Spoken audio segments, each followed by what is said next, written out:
Dear students, in this question, imagine a light planet revolving around a very massive star in a circular orbit of radius r with a time period or period of revolution is t.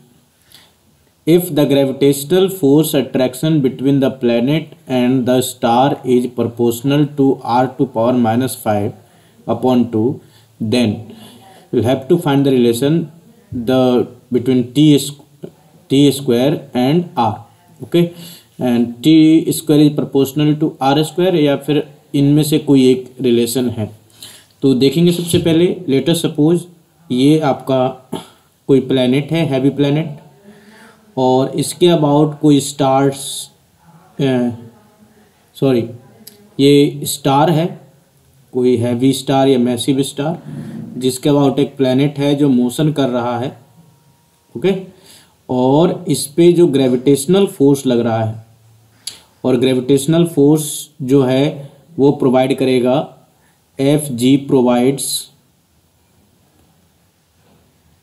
Centripetal force F C. Okay तो F G provides centripetal force F C, therefore F G is saying that it directly proportional to r to power minus 5/2। तो अब यहाँ से ये बात clear है कि जब एफ जी से F c centripetal force provide होगा तो सेंट्रीपिटल फोर्स भी डायरेक्टली प्रोपोर्शनल हो जाएगा आर की पावर माइनस 5/2 से।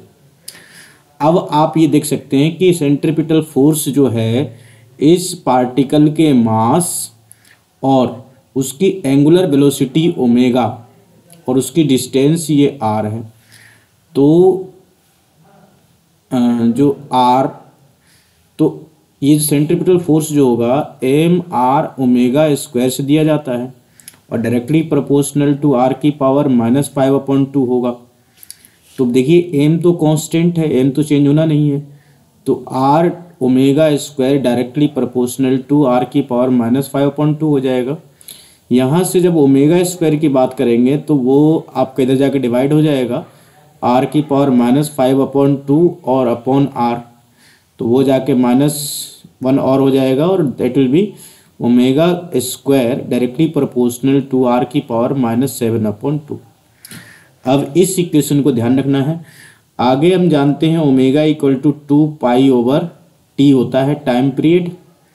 तो अब हम यहाँ पे लिख सकते हैं ओमेगा स्क्वायर मतलब 2π का स्क्वायर, 2π/t का स्क्वायर डायरेक्टली प्रोपोर्शनल टू हो जाएगा आर की पावर -7/2।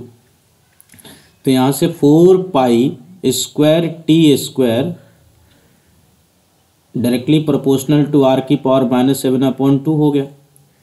तो अब इसको उल्टा करेंगे तो आपका टी स्क्वायर जो होगा ये कांस्टेंट है, इधर जाके आपको कांस्टेंट डायरेक्टली प्रोपोर्शनल में ही चला जाएगा और आपका जो है आर की पावर 7/2 मिल जाएगी। तो अब देख सकते हैं हमें टी और आर के बीच में रिलेशन मिल गया। तो अब चेक करते हैं t square is proportional to r square, this is wrong. T square is proportional to r की पावर 7/2, हाँ ये करेक्ट है हमारा इसके हिसाब से जो क्वेश्चन पूछा गया है उसके हिसाब से। And t square proportional to ये भी रॉन्ग है और ये भी रॉन्ग है, तो हमारा option B is correct. Okay, thank you.